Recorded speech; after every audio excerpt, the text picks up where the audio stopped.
प्रारंभ करते हैं। राजेश अंकल आपको होस्ट बना दिया।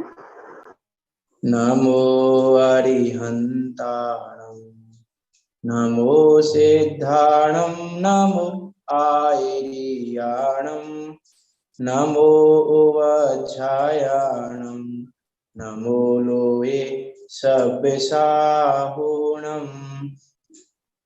मंगलम भगवान वीरो मंगलम गौतमो गणी मंगलम कुंद कुंदार्यो जैन धर्मोस्तु मंगलम सर्व मंगल मांगल्यम सर्व कल्याण कारकम प्रदानम सर्व धर्माणां जैनम जयतु शासनम जैनम जयतु शासनम यस्य स्वयं स्वभावाप्ति भावे कृतस्न कर्मण तस्मै संज्ञानिरूपाय नमोस्तु परमात्मने प्रगटा सहज स्वभाव निज हुए कर्म अरिनाश ज्ञान रूप परमात्म को प्रणमु मिले प्रकाश प्रणमु मिले प्रकाश। आचार्य पूज्यपाद स्वामी द्वारा विरचित यह इष्टोपदेश नामक ग्रंथ जो कि 51 गाथाओं में निबद्ध है और इष्ट के उपदेश के माध्यम से हमको मोक्ष के मार्ग का उपदेश दे रहा है। ऐसे सुंदर ग्रंथ पर हमारी चर्चा चल रही है। इसमें हमारी चर्चा चल रही है अभी गाथा नंबर 26 पर।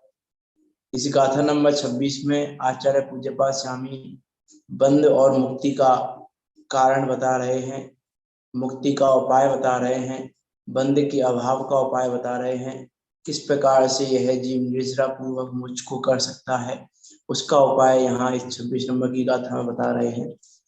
क्लास 8:30 तक ही लेनी है कि आगे टाइम बढ़ा सकते हैं?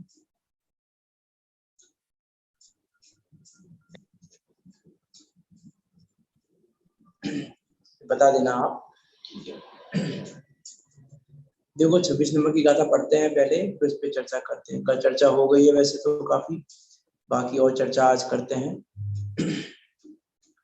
बध्यते मुच्यते जीवा सममो निर्मम क्रमात् तस्मात् सर्व प्रत्यनेन निर्ममत्वं विचिन्तयेत्। क्या कह रहे हैं यहाँ पर? बद्धते मुच्यते जीवा, यह जीव बंध को भी प्राप्त होता है, मुक्ति को भी प्राप्त होता है क्रम से। किसके कारण? सममोह, ममत्व रूपी परिणाम के साथ बंध को प्राप्त होता है और निर्ममत्व रूपी परिणाम से मुक्ति को प्राप्त होता है। इसीलिए सभी प्रकार के प्रयत्नों से इस जीव को निर्ममत्व का चिंतन करना चाहिए। उस निर्ममत्व का विशेष रूप से चिंतन करना चाहिए। संपूर्ण प्रयत्नों से जिस प्रकार से हो सके उस प्रकार से इसको निर्ममत्व का चिंतन करना चाहिए, क्योंकि एकमात्र ये ममत्व का परिणाम ही, ममत्व का परिणाम अर्थात राग का परिणाम, अर्थात ये राग ही बंध का कारण है। ये राग की चिकनाई ही बंध का कारण है। राग की चिकनाई की वजह से ही ये कर्म रूपी धूल इस जीव के आके चिपकती है। यदि ये राग की चिकनाई नहीं होगी तो फिर ये जीव चाहे कुछ भी करे लेकिन इसके वो कर्म रूपी धूल नहीं चिपकेगी। इसीलिए राग ही एकमात्र बंध का कारण है और वो निर्ममत्व का परिणाम, वही राग का अभाव, वही एकमात्र मुक्ति का कारण है। ऐसी बात यहाँ पर आचार्य पूज्यपाद स्वामी कह रहे हैं। देखो इसी प्रकार की बातें आचार्य कुंद देव ने भी कही हैं। बंध अधिकार की बातें भी हमने कल देखी थी समय सार जी के आधार से भी। मोक्ष पावन में भी आचार्य कुंद देव ने इस प्रकार की बातें की हैं कि पर दव रहो बज्जदी बिरयो मुच्चे कमेहिम एसो जिन उपदेशो समासदो बंद मुख्य। बंद और मोक्ष के संबंध में जिनेन्द्र देव का ऐसा ही उपदेश है कि पर दवो बज्जदी बिरयो मुच्चे विवेक कमेहिम, कि जो पर द्रव्य में रत है अर्थात रागी है वह तो बज्जदी बंधता है, और बिरयो जो विरक्त है मुच्चे वह मुक्त होता है।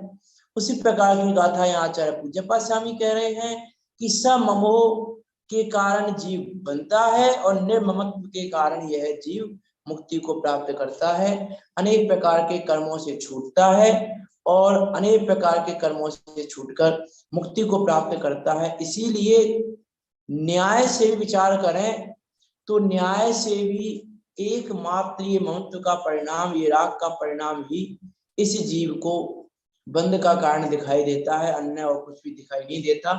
इस प्रकार की बात यहाँ पे की। देखो पद्यानुवाद पढ़ते हैं गाथा का। मोही बांधत कर्म को निर्मोही छूट जाय, याते गार प्रयत्न से निर्ममता उपजा। निर्ममता उपजती है किसके प्रयत्न से? गाढ़ प्रयत्न से। किसके गाढ़ प्रयत्न से? कि बारंबार ये विचार करने से कि पर मेरा नहीं है, मैं पर का नहीं हूं, ये परद्रव्य मेरा नहीं है, परमाणु मात्र भी मेरा नहीं है, अन्य न मम परमाणु मात्र, ये परमाणु मात्र भी मेरा नहीं है। इस प्रकार का बारंबार विचार करने पर यह जीव मुक्ति को प्राप्त होता है। उपादान कारण तो इसका यही है। यदि हम निमित्त उपादान कारण की अपेक्षा बात करें तो बंध का उपादान कारण तो राग ही है और मुक्ति का उपादान कारण उस राग का अभाव, उस ममत्व का अभाव ही है। दूसरा और कोई भी इसका कारण नहीं है। कल हमने बात की थी ना कामान वर्गणाओं की, चेतन चेतन की, घात की, मनोचन काय की, विषय भोगों की, उन सब की बात 164 नंबर के कलश में कही, 165 नंबर के कलश में भी उसके संबंध में आचार्य अमृतसर देव ने वहां बात की है, बनारसी दास जी ने भी वहां बात लिखी है। ये सारी बातें वहां से आप देखना, विचार करना वास्तव में बंध का कारण है क्या, बंध का कारण किसको कहें हम, और बंध का कारण किसके होता है, और जिसके राग होता है उसकी क्या दशा होती है, और जिसके राग का अभाव होता है उसकी क्या दशा होती है। कल जैसे हमने कहा, कल जैसे प्रश्न आया था कि यदि ऐसी बात करेंगे स्वसंधि हो जाएंगे, कि जिसके महत्व का अभाव होगा उसके इनका अभाव तो स्वयं हो जाएगा। ऐसा पॉसिबल नहीं है, ऐसा संभव नहीं है कि उस जीव के महत्व का परिणाम नहीं है और उसके ये सब पाए जा रहे हैं। संभव है क्या ऐसा?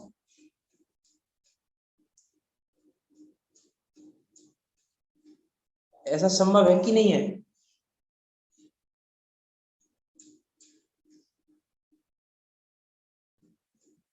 बताएं आप, ऐसा संभव है कि नहीं?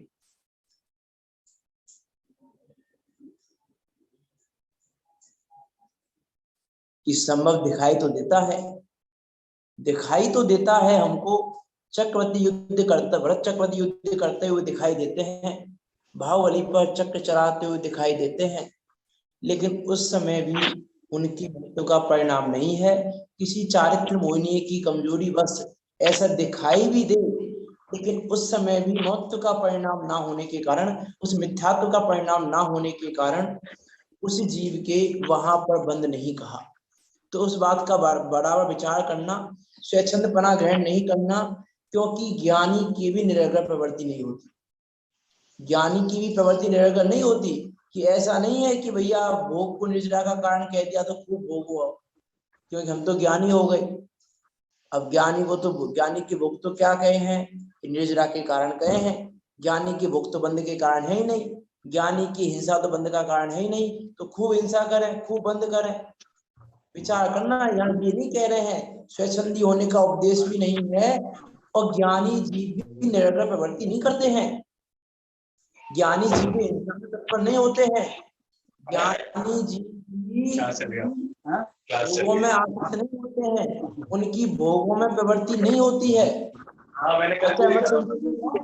नंबर की कलश में कि निरंतर प्रवर्तन ज्ञानियों को भी बढ़ता है, क्योंकि निरंतर प्रवर्तन जो हो रहा है वो निरंतर प्रवर्तन राग की नहीं होता। वो निरंतर प्रवर्तन भी यदि हो रहा है तो मृत्यु का परिणाम है, राग का परिणाम है, वांछा का परिणाम है। वांछा के साथ ही निरंतर परिणाम होता है। इसीलिए स्वच्छंद को तो स्थान है ही नहीं, स्वच्छंद पने को तो स्थान है ही नहीं, और इस चर्चा के आधार से स्वच्छंदी होना भी योग्य नहीं है।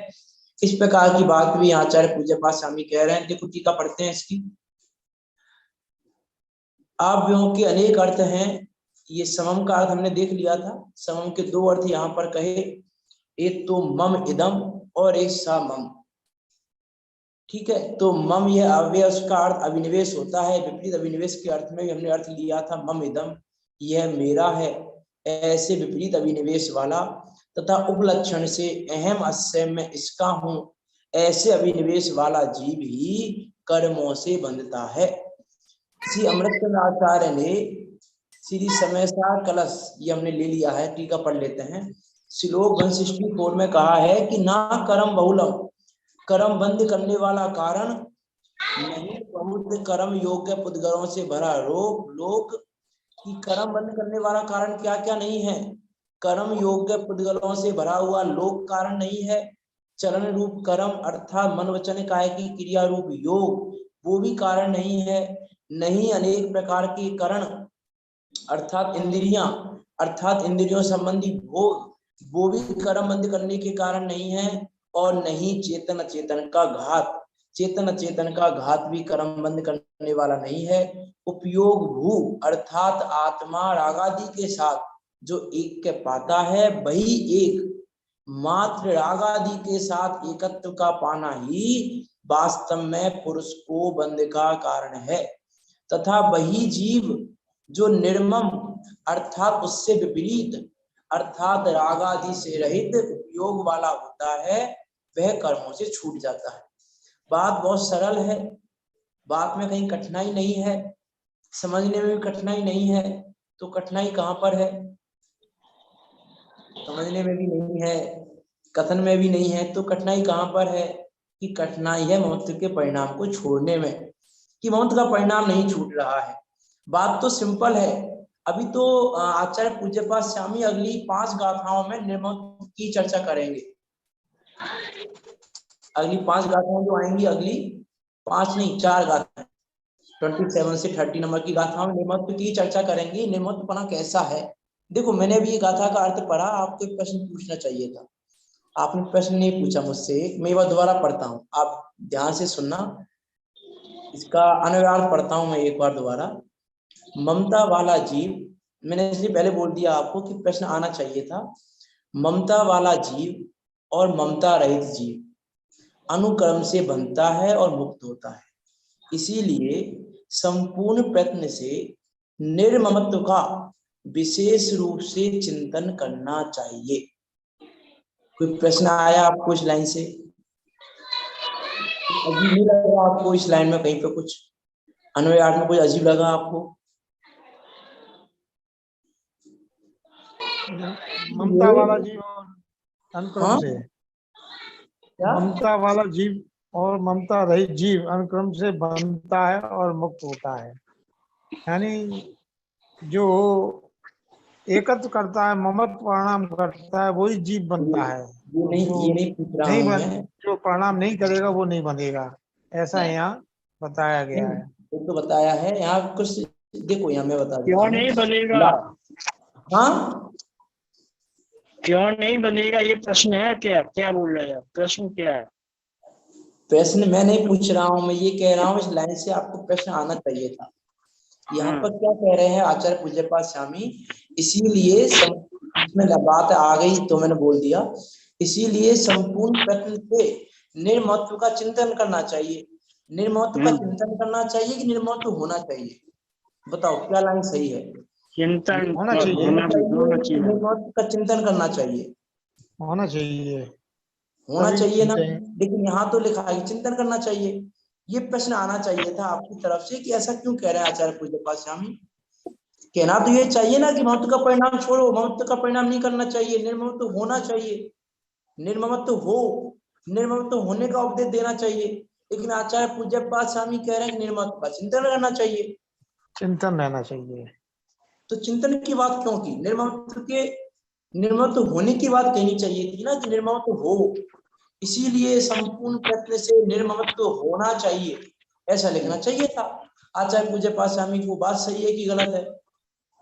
पर जब में इष्टनिष्ठ बुद्धि नहीं है, इसलिए निर्ममत्व होना चाहिए। हाँ निर्ममत्व तो होना चाहिए ना, लेकिन यहाँ तो कह रहे हैं कि चिंतन करना चाहिए, होना चाहिए नहीं लिखा यहाँ नहीं है, यहाँ कह रहे हैं कि चिंतन करना चाहिए। ऐसा क्यों लिखा आचार्य पूज्यपाद स्वामी ने?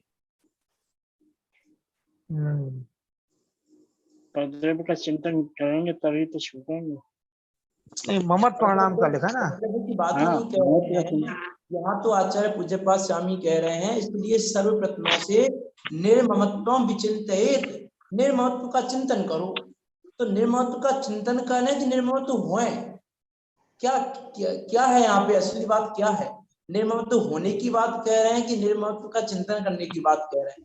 तो ये तो क्लियर है कि चिंतन करने की बात कह रहे हैं, लेकिन मेरा प्रश्न जो आपकी तरफ से आना चाहिए था वो मैं पूछ रहा हूँ आपसे, आपने नहीं पूछा तो मैं पूछ लेता हूँ कि निर्ममत्व के चिंतन की बात क्यों की? होने की बात कहनी चाहिए थी ना।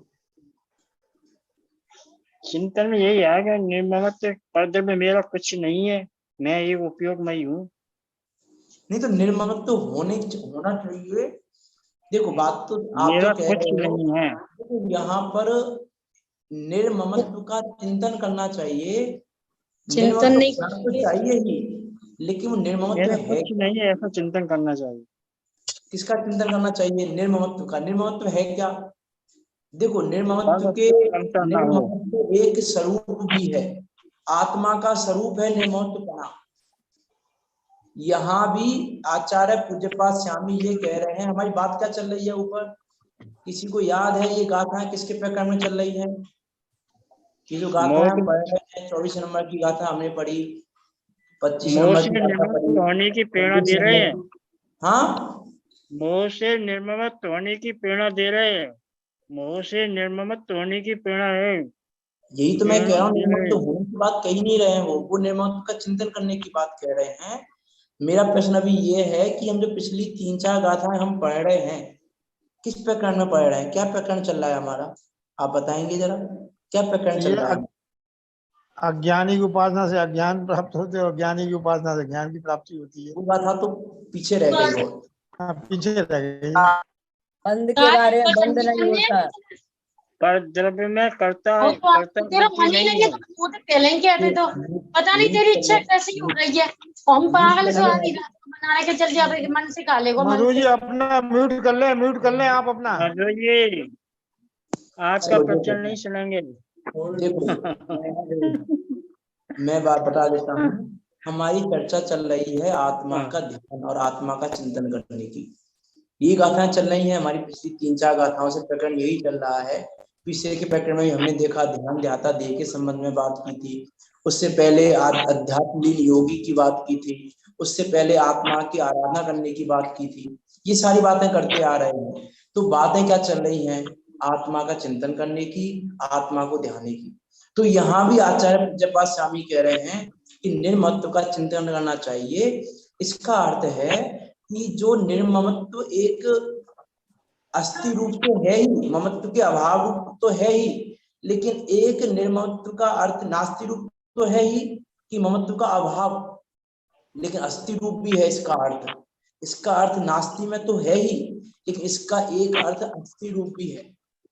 मैंने एक बार 10 धर्मों की चर्चा में आपसे कहा था, जब मैंने आकिंचन ब्रह्मचर्य धर्म की चर्चा की थी, तो मैंने वहां पे एक बात की थी आकिंचन धर्म की चर्चा के बाद कि आज मैंने जो चर्चा नास्ति रूप से की है, कल इसी चर्चा को अस्थि रूप से करेंगे कि स्वरूप वो निर्ममत्वपना जो है वो आत्मा का स्वरूप भी है।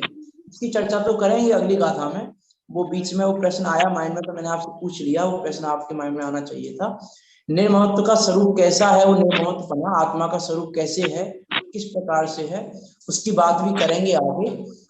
अभी तो चलते हैं हम इस पर, अपने विषय पर। निर्मम का अस्थि रूप क्या है? हाँ, निर्ममत्व का अस्थि रूप क्या है? ये तो नास्ति है। निर्ममत्व का अस्थि रूप है ब्रह्म स्वरूप, जो आत्मा का स्वरूप है। ये निर्ममत्वपना आत्मा का स्वरूप भी है। कैसे है वो आत्मा का स्वरूप, उसकी चर्चा अगली गाथा में आएगी, अगली गाथा में उसकी चर्चा करेंगे। तो इसलिए वहां निर्ममत्व का चिंतन करना चाहिए, अर्थात आत्मा का चिंतन करना चाहिए, क्योंकि चर्चा हमारी आत्मा के चिंतन की चल रही है। तो यहाँ भी निर्ममत्व का चिंतन करना चाहिए, ऐसा कहकर आचार्य पूज्यपाद स्वामी कह रहे हैं कि आत्मा का चिंतन करना चाहिए। वहाँ उसकी 73 चर्चा की गाथा में करेंगे। समय सार में भी आया था निर्ममत्व, हाँ उसमें भी आया, पर हाँ, निर्ममत्व का वहाँ पर अर्थ ऐसा ऐसा नहीं किया था, निर्मत का नास्तिक रूप में ही किया था। अरे नियम सार में भी है 43वीं गाथा, निर्दंड 73वीं निर्मम। गाथा में हाँ देखो 43 मैंने कहा ना, जब उत्तम आकिंचन की निर्दंड बात करेंगे, उत्तम आकिंचन की बात में ये कथन नास्ति रूप से आएगा, और जब आत्मा के स्वरूप में रमने की बात आएगी तो इसी कथन को अस्थि रूप से कहा जाएगा। किस प्रकार से कहा जाएगा वो 27 नंबर की गाथा में आपके सामने आएगा। निर्ममत्वपना किस प्रकार आत्मा का स्वरूप है अर्थात अस्थि, और नहीं है अर्थात नास्ति। तो यहाँ कह रहे हैं ममत्व का परिणाम नहीं होना चाहिए, ये नास्ति रूप से निर्ममत्वपना है कि ममत्व के परिणाम से जीव बनता है और ममत्व के परिणाम से रहित जीव मुक्ति को प्राप्त होता है। ये तो कथन हो गया नास्ति रूप से, और ये आत्मा का स्वरूप है इसीलिए इसको ध्याना चाहिए, ये अस्थि रूप से कथन है। इसकी चर्चा अगली गाथा में आएगी। अभी हम इस गाथा की टीका पढ़ रहे हैं, वहां पर चलते हैं। देखो चर्चा हमारी चल रही है पेज नंबर 69 पर। अनुक्रम संख्या की योजना के लिए श्लोक में क्रमात् शब्द का प्रयोग किया है, वो तो हमने समझ ही लिया था पहले। आत्मानुशासन श्लोक 110 में कहा है कि अकिंचनो, मैं अकिंचन हूं, अर्थात मेरा कुछ भी नहीं है। ऐसी भावना करके बैठे रहो, ऐसी भावना करके परिणमो और 3 लोक के स्वामी बन जाओ। यह तुम्हें योगियों को गम्य, योगियों के द्वारा जाना जा सके वैसा परमात्मा का रहस्य बताया है। क्या कह रहे हैं गुणवदाचार्य देव? गुणवदाचार्य देव क्या कह रहे हैं? मेरा कुछ भी नहीं है, ऐसी भावना तो भाओ, ऐसा चिंतन तो करो, मेरा कुछ भी नहीं है, मैं क्या मान के बैठा हूं, क्या है मेरा, कौन कौन है मेरे, ये मित्र, ये स्त्री, ये पुत्र, ये परिजन, ये पैसा, क्या है मेरा? विचार करके देखें, विचार करके देखें क्या है मेरा। एक बार आप बता देना, क्लास कंटिन्यू आगे करनी है कि 8:30 पर पूरी करनी है, क्योंकि क्लास लेट स्टार्ट हुई थी, तो उसके हिसाब से ही विषय को आगे लेंगे। क्या कह रहा था? हाँ, कि देखो हम पढ़ के आए हैं पीछे, आपको याद होगा हम गाथा 8वें नंबर की गाथा में पढ़ के आए हैं पीछे कि इनको अपना कौन मानता है, कि जो मूढ़ है, और मूढ़ कौन है? अज्ञानी। तो अज्ञानी तो बनेगा ही, क्यों? क्योंकि मूढ़ है, क्योंकि अपना मान के बैठा है, इस शरीर को अपना मान रहा है, इन परिजनों को अपना मान रहा है, स्त्री पुत्र आदि को अपना मान रहा है, माता पिता आदि को अपना मान रहा है। तो बोल रहे हैं कि ये जो अपना मानने का परिणाम है, यही परिणाम इसके बंध का कारण है, यही परिणाम इसके दुखी होने का कारण है। क्यों? देखो अपनी टोडामल जी ने कहा ना तीसरे अधिकार में, पेज नंबर 50 पर जब मोहिनी कर्म की चर्चा की उन्होंने, तो वहां उन्होंने लिखा जैसा पदार्थ है वैसा मानता नहीं, और जैसा पदार्थ है वैसा जानता नहीं है, और जैसा नहीं है वैसा मानता है। क्यों? ये क्या मानता है? ये मेरा है, ये मेरा है, ये मेरा है। ममत्व का परिणाम जब आया तो ममत्व के परिणाम में जैसा पदार्थ नहीं है वैसा इसने मान लिया कि ये मेरा है, और जबकि वो मेरा था नहीं। तो यही इसके दुखी होने का कारण है। इसीलिए यहाँ कह रहे हैं कि ममत्व का परिणाम ही एकमात्र इस जीव के दुखी होने का कारण है, दूसरा और कोई दुखी होने का कारण नहीं है। इसलिए मेरा कुछ भी नहीं है, परमाणु मात्र भी मेरा नहीं है, ऐसी भावना करके बैठे रहो। तो कुछ करें कि नहीं करें, कुछ करें कि नहीं करें? अच्छा अमृत देव कहते हैं कि जो जानता है सो करता नहीं, और जो करता है सो जानता नहीं, और ये करने का भाव ही बंध का कारण है। अच्छा अमृत देव ने कहा है बंध अधिकार में कि जो जानता है सो करता नहीं, और जो करता है सो जानता नहीं। तो हमें करना है कि जानना है? जहाँ करने का भाव आएगा ममत्व का परिणाम आएगा ही। जो करने का भाव है वो ममत्व के परिणाम के बिना नहीं होता, अर्थात कर्तृत्व बुद्धि भी ममत्व के परिणाम के बिना नहीं होती। ममत्व होगा तो कर्तृत्व होगा, ममत्व नहीं होगा तो कर्तृत्व भी नहीं होगा, ममत्व नहीं होगा तो एकत्व भी नहीं होगा। ये शरीर मेरा है, ये मैंने माना तो मैं ये शरीर रूप हूँ, इस शरीर की वेदना मुझे होती है। ये सारी बातें आई, कब आई?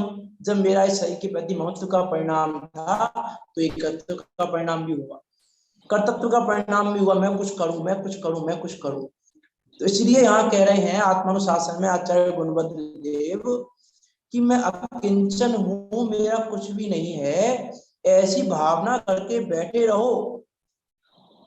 बैठे रहो क्या मिलेगा उससे हमको कि 3 लोग के स्वामी बन जाओगे। ऐसी भावना करके बैठे रहो और 3 लोग के स्वामी बन जाओ अर्थात मुक्त हो जाओ।